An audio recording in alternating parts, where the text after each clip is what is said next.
बिहार के अंदर पहला इस्तीफा हो गया है। अब सवाल यह है कि क्या यह पहला इस्तीफा यहीं रुक जाएगा या यहां से अब उल्टी गिनती शुरू होती है। असली पिक्चर अभी बाकी है। बिहार में जिस तरीके से वोटर लिस्ट को लेकर के मामला गरमाया हुआ है, विपक्ष ने इसको वोट बंदी करार दिया है कि वोट बंदी है। जैसे नोटबंदी हुई थी एक, वैसे ही वोट बंदी है ये। लेकिन इस बीच में एक पहला इस्तीफा हुआ है और उस इस्तीफे की गूंज पटना से लेकर के दिल्ली तक सुनाई दे रही है। और अगर चुनाव आयोग इस बात को सुन पा रहा है तो चुनाव आयोग सुने।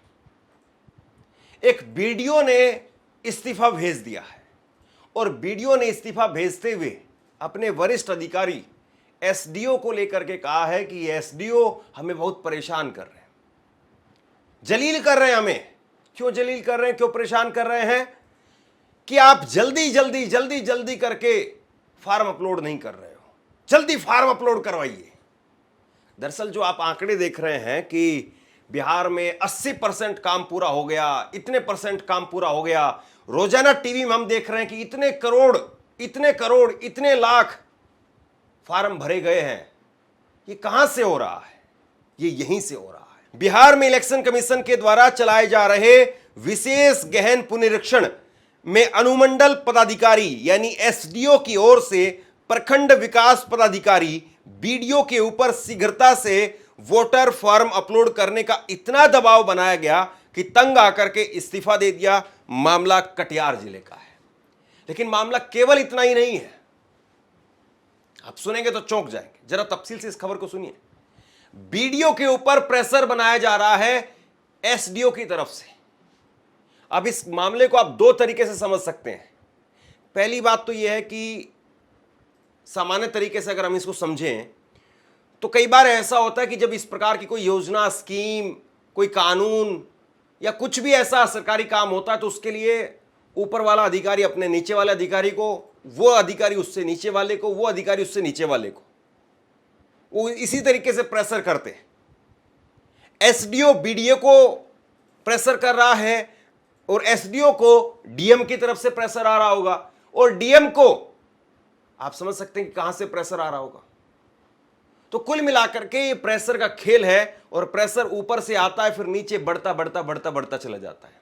और जो सबसे नीचे होता है कमजोर आदमी, तो वो बिल्कुल पिस जाता है, क्योंकि वो फिर किस पर प्रेशर डालेगा। लेकिन इसमें एक और एंगल भी है। जो एसडीओ बीडीओ को धमका रहा है कि आप जल्दी जल्दी काम करो, जल्दी जल्दी फार्म भर करके लाओ, वो जदयू विधायक का, नीतीश कुमार के विधायक का दामाद है। अब आपको कुछ कहानी समझ में आई? थोड़ा सा आप इत्मीनान से इस खबर को समझेंगे तो आपको समझ में आएगा कि बिहार में इस वक्त में क्या चल रहा है। नीतीश कुमार, उनको लेकर के अपने आप में एक अनिश्चितता है इस वक्त में कि नीतीश कुमार का क्या होगा। लेकिन जिस तरीके से प्रेशर बनाया जा रहा है, जैसे खेल किया जा रहा है, उसमें आप क्या कहेंगे? ये देखिए आप अपनी स्क्रीन पर 5 पन्नों की एक चिट्ठी लिखी है। 5 पन्नों की बीडीओ की तरफ से चिट्ठी लिखी है और चिट्ठी लिख करके कहा गया है कि हमें जबरन परेशान किया जा रहा है, सार्वजनिक तौर पर जलील किया जा रहा है। ये खबर जो है वो बिहार में भी कई पोर्टल पर लगी है, लेकिन दिल्ली में और नोएडा की मीडिया में इसकी चर्चा नहीं। मामला बिहार के कटिहार जिले के बारसोई प्रखंड से जुड़ा है, जहां विशेष गहन पुनरीक्षण एसआईआर कार्यक्रम के तहत मतदाता सूची अपडेशन के दबाव में प्रखंड विकास पदाधिकारी बीडीओ हरिओम शरण ने इस्तीफे की पेशकश की है। बीडीओ ने अनुमंडल पदाधिकारी एसडीओ श्वेतम दीक्षित पर मानसिक प्रताड़ना और सार्वजनिक अपमान का आरोप लगाया है, जिसके चलते उन्होंने जिलाधिकारी यानी डीएम मनीष कुमार मीणा को 5 पन्नों का पत्र लिख करके इस्तीफा देने की बात कही है। यह पत्र विभागीय सचिव और चुनाव आयोग को भी भेजा गया है। इस मामले ने बिहार की राजनीति में हलचल मचा दी है, क्योंकि एसडीओ जदयू विधायक विजय सिंह का दामाद है।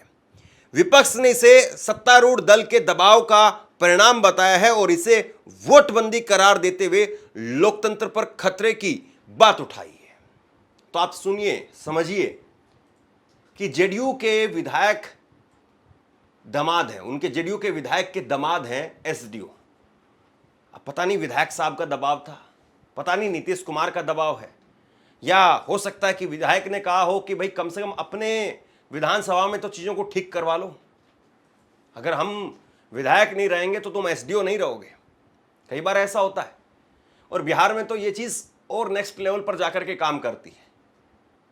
सबसे बड़ी बात यह है कि कोई बात कर रहा है क्या कि किस तरीके से सरकारी अधिकारियों को इस वक्त में परेशान किया जा रहा है। आप याद करिए, नोटबंदी के समय पर इसी तरीके से बैंक के लोगों को भी परेशान किया गया था। इस वीडियो ने कहा है कि हम 24-24 घंटे काम कर रहे हैं, लेकिन हमें बुलाया जाता है, जलील किया जाता है। हम रोजाना 10-10, 12-12 पंचायतों में जा रहे हैं, लेकिन उसके बावजूद हमें परेशान किया जा रहा है। उसके बावजूद हमें यह कहा जा रहा है कि तुम 24 घंटे सोते रहते हो, काम करते नहीं हो, जलील किया जा रहा है। और फिर उल्टा यह कहा जा रहा है कि तुम्हारे ऊपर कार्रवाई करवा देंगे।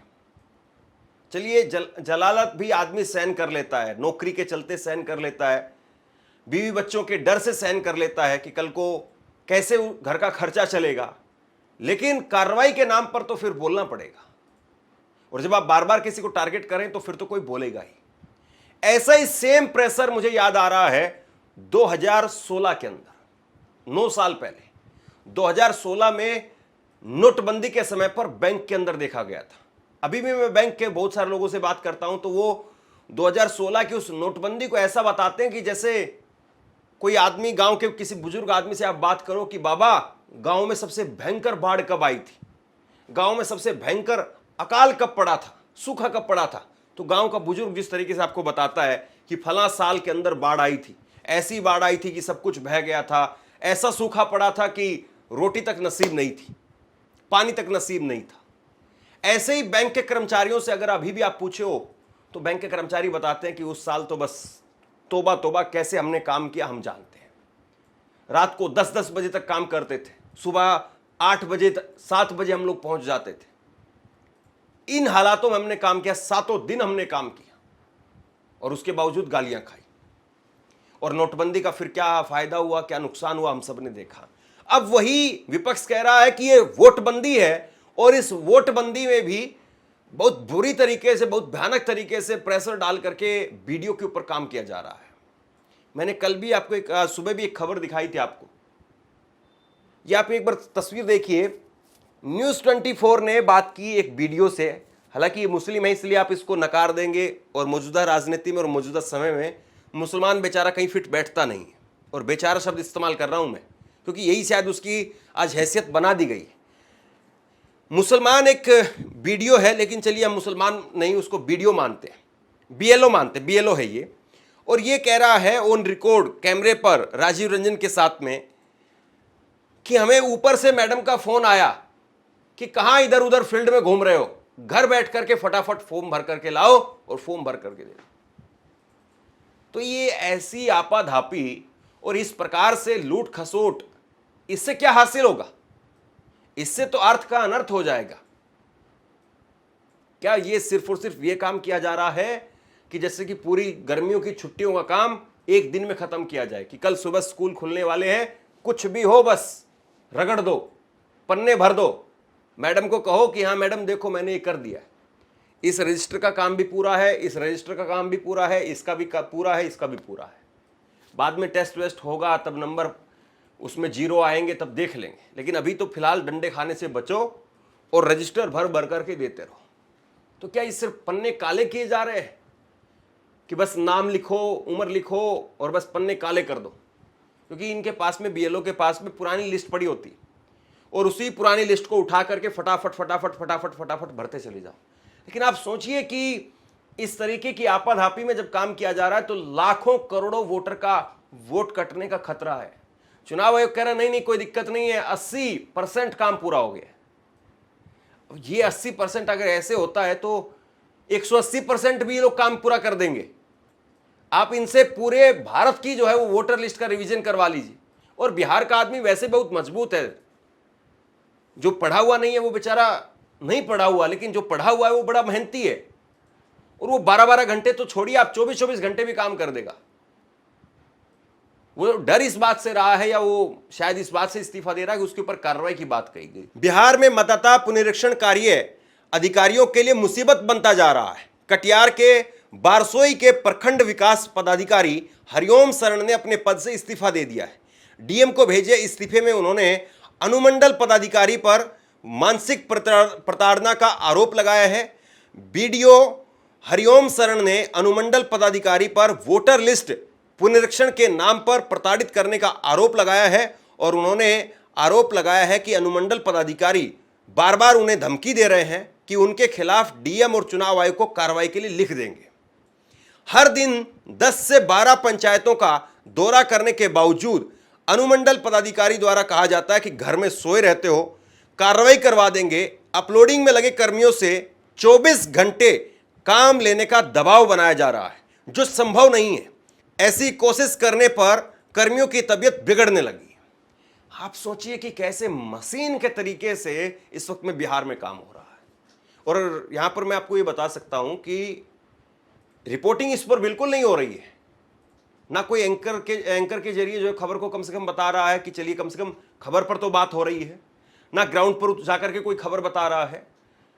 राजीव रंजन न्यूज़ 24 के वो इस खबर पर बात कर रहे हैं, वायर की तरफ से बात हो रही है, न्यूज़ क्लिक ने एक रिपोर्टर शायद अपनी भेजी है, अजीत अंजुम जी ने वहां पर बड़ी शानदार काम किया है, इसमें कोई दो राय नहीं है। तो कुल मिलाकर के चंद लोग हैं जिनको आप उंगलियों पर गिन सकते हैं जो ग्राउंड पर थोड़ा बहुत काम कर पाए। मैं निजी कारणों की वजह से नहीं जा पाया। मेरी कोशिश थी कि मैं वहां जाऊं और चीजों को टटोलें। और जाहिर सी बात है, सब जानते हैं कि बिहार तो छोड़िए, अगर आप दिल्ली में भी ऐसा कोई कार्यक्रम शुरू कर दे तो दिल्ली में भी किस तरीके की होचपोच हो जाएगी। जबकि दिल्ली में तकरीबन पढ़ी लिखी हुई आबादी है बिहार के मुकाबले, और उसके साथ साथ दिल्ली में टेक्नोलॉजी कहीं ज़्यादा बेहतर है। दिल्ली का जो एरिया है वो बहुत छोटा है बिहार के मुकाबले। बिहार बहुत बड़ा एरिया है और ऐसे में 10-10, 12-12 पंचायतों तक आप कैसे पहुंच पाएंगे। दिल्ली में कनेक्टिविटी के लिए मेट्रो है, बसेस है, वैसे आपके पास में ओला, उबर और दूसरी टैक्सीज हैं, गाड़ी मोटरसाइकिल से आप आसानी से जा सकते हैं। बिहार में कई जगह पर सड़क नहीं है, कई जगह आपको नाव पुल से पार करके जानी है, पुल पता है कि डगमग है। तो ऐसे में भी काम किया जा रहा है, ऐसे में भी काम करवाया जा रहा है और फिर कहा जा रहा है कि आपके ऊपर एक्शन हो जाएगा, आपके ऊपर कार्रवाई हो जाएगी। आप जो लोग लगे हुए हैं कंप्यूटर पर, जो लोग काम कर रहे हैं, उनसे कहा जा रहा है कि 24-24 घंटे काम कराओ, कि बस इनको चाय पानी पिलाते रहो, कुर्सी से उठने मत दो। कभी कभी होता है कि आदमी, हमारे यहाँ पर भी काम होता है, कई बार ज़्यादा कुछ काम होता है तो जल्दी भी बुलाते हैं कि भाई आज जल्दी आ जाना, कुछ बड़ी खबर आ गई, ईरान ने जो है वो हमला कर दिया इजराइल पर या अमेरिका पर, तो जल्दी आ जाना आज, या आज चुनाव के रिजल्ट आने हैं तो भाई जल्दी आ जाना। सुबह जो है वो 5-6 बजे काम शुरू हो जाता है, रात को 10-12 बजे तक भी, 10 बजे तक भी काम चलता है।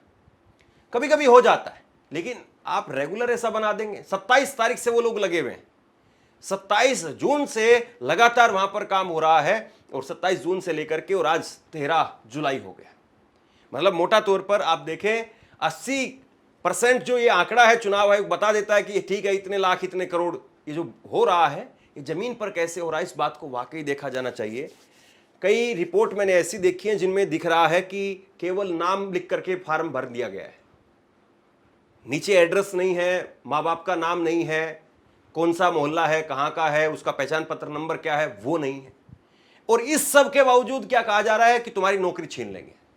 तो उन्होंने कहा कि लो इस्तीफा तुम पकड़ो, और इस्तीफा पकड़ करके वो बाहर आ गए।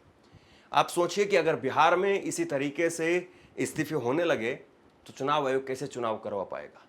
ये बात सही है कि आज के वक्त में सरकारी नौकरी नहीं है, ये बात सही है कि आज के वक्त में महंगाई, बेरोजगारी इतनी ज़्यादा है कि आदमी मन महसूस करके रह जाता है कि अगर इस्तीफा दे भी दिया, नौकरी छोड़ भी दी, तो फिर घर जा करके क्या करूँगा।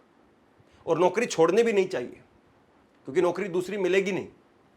लेकिन सिस्टम में रह करके जितने लोग विरोध कर रहे हैं या सिस्टम में रह करके जो लोग शिकायत कर रहे हैं, क्या सिस्टम उनकी बातों को सुन रहा है? क्या सरकार में कोई लोग सुन रहे हैं या चुनाव आयोग सुन रहा है? चुनाव आयोग कह रहा है कि हम 6-6 हज़ार रुपये एक्स्ट्रा दे रहे हैं। अब बताइए 6 हज़ार रुपये का क्या करेगा? वो कह रहे हैं 24 घंटे काम करवा रहे हैं हमसे, 10-10, 12-12 ग्राम पंचायत एक दिन में जा रहे हैं, 10-10, 12-12 गांव। मैं आपको बता सकता हूं, चुनाव के समय पर एक जनप्रतिनिधि कवर नहीं कर पाता है अगर ढंग से रोड टू रोड पदयात्रा करनी हो तो। बाकी अगर हाथ हिलाते हुए निकलना है तो 50-50 गांव एक दिन में कवर हो जाते हैं। लेकिन अगर पदयात्रा कर करके निकलना है तो 3-4 गांव से ऊपर आप नहीं कर सकते एक दिन में। तो कुल मिलाकर के बिहार की यह स्थिति है, लेकिन बिहार की इस तस्वीर से लगातार मुंह मोड़ा जा रहा है। लेकिन सवाल वही है कि आखिरकार कब तक? अगर ये पहला इस्तीफा ऐसे हुआ है, अगर ऐसे ही लोग और सामने आने लगे तो चुनाव आयोग कहां मुंह छिपाएगा? क्या बिहार की सच्चाई से चुनाव आयोग वाकई मुंह मोड़ रहा है? यह बड़ा सवाल है। आप क्या सोचते हैं? नीचे कमेंट बॉक्स में लिख करके जरूर बताइए। इस खबर को शेयर कीजिए। धन्यवाद।